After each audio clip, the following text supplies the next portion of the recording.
આમ આદમી પાર્ટીની આજે જાહેર સભા છે નેત્રંગમાં, ત્યારે આજે આમ આદમી પાર્ટીના નેતાઓ અહીંયા આવવાની શરૂઆત થઈ ગઈ છે। આપણી સાથે ભાવનગરથી નેતા આવેલા છે, તેમની સાથે આપણે સીધી વાતચીત કરીશું। આજે ચૈતર વસાવા જેલમાં છે અને બીજી તરફ બે મુખ્યમંત્રી આમ આદમી પાર્ટીના અહીંયા આવી રહ્યા છે, અને તેના વિશે શું કહેવું છે? ચૈતર વસાવા સાહેબ આદિવાસી સમાજના મસીહા છે, આદિવાસી સમાજના હીરો તરીકે ઉભરીને આવ્યા છે। હર હંમેશ આદિવાસી સમાજ હોય કે કોઈ પણ સમાજ હોય, તેમના હક અધિકાર અને ન્યાય માટે રાત કે દિવસ જોયા વગર, તડકો કે છાંયો જોયા વગર ખૂબ જ મહેનત કરે છે, સમાજની સેવાઓ કરે છે। અને કદાચ આ ભ્રષ્ટાચારી ભાજપાઈઓને એવું લાગ્યું કે 2024ની અંદર લોકસભાનું ઇલેક્શન આવી રહ્યું છે અને કદાચ ચૈતર વસાવા ભરૂચ લોકસભાથી ઇલેક્શન લડે અને 110% એવો માહોલ અહીંયા બની ગયો છે કે ચૈતર વસાવા સંસદમાં જઈને આદિવાસી સમાજનો અવાજ ઉઠાવશે। અને ખાસ કરીને જોવા જઈએ તો ચૈતર વસાવા તો ઠીક, પરંતુ એમના પરિવારજનોને જે રીતના હેરાન પરેશાન કરવામાં આવે છે, એમના પત્નીને, એક આદિવાસી સમાજની દીકરીને મહિનાઓ સુધી જેલની અંદર ગોંધી રાખવામાં આવે છે, એ ખૂબ જ દુઃખની બાબત છે। રાજનીતિ એની જગ્યાએ હોવી જોઈએ, પરંતુ જે રીતના એ મહિલાઓ સાથે, યુવાનો સાથે અને ખેડૂતો સાથે જે અન્યાય અને અત્યાચાર કરી રહ્યા છે, એ જોઈને એવું લાગે છે કે ચૈતર વસાવા 2024નું લોકસભા ઇલેક્શન જીતી રહ્યા છે। અત્યારે આપણી સાથે રેશમાબેન પણ જોડાઈ ચૂક્યા છે। રેશમાબેન, ચૈતરભાઈ તો જેલમાં છે, તેમની સાથે તેમના પત્ની પણ જેલમાં છે। ક્યાંક ને ક્યાંક આરોપ પણ એવો લાગ્યો છે કે મહિલાઓ પર આ રીતે અત્યાચાર કરવામાં આવે। જી, ભારતીય જનતા પાર્ટીની આ કિન્નાખોરી તો સમગ્ર દેશ જાણે છે। ચૈતર વસાવા ભાઈ અહીંના એમએલએ છે અને ખૂબ જ લોકપ્રિય નેતા છે।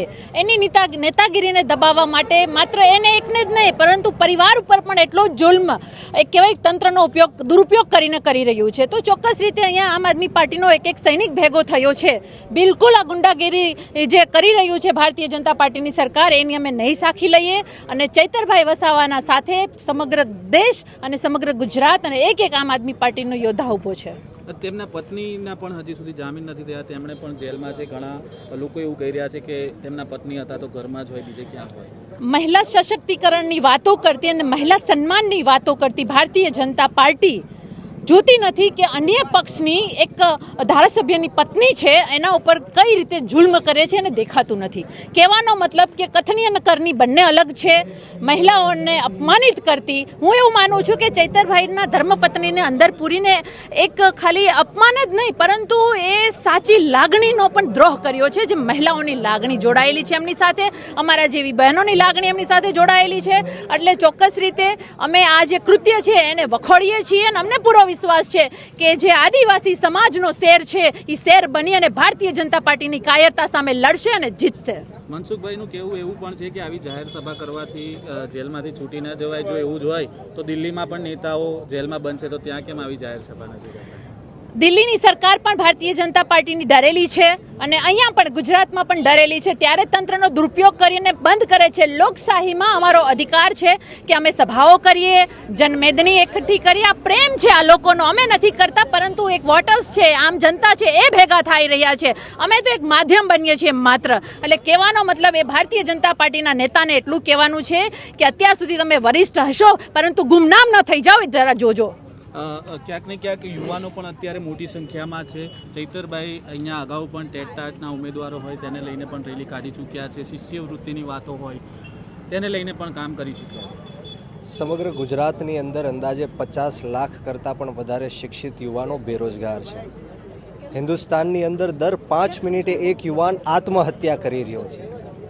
અને ખાસ કરીને ટ્રાઇબલ બેલ્ટ હોય, જ્ઞાન સહાયક યોજના હોય કે શિક્ષણને લગતા યુવાનોને લગતા અનેક પ્રશ્નો હોય, હર હંમેશ ચૈતરભાઈ વસાવા આદિવાસી સમાજના હોય કે સર્વ જ્ઞાતિના યુવાનો હોય, એમના હક અધિકાર અને ન્યાય માટે ઊભા રહ્યા છે, લડત આપી છે।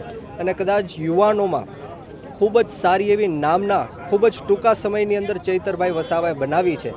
ત્યારે ખરેખર એવું લાગી રહ્યું છે કે 2024નું જે લોકસભા ઇલેક્શન છે એ યુવાનો જ ચૈતરભાઈ વસાવાને જીતવા માંગે છે।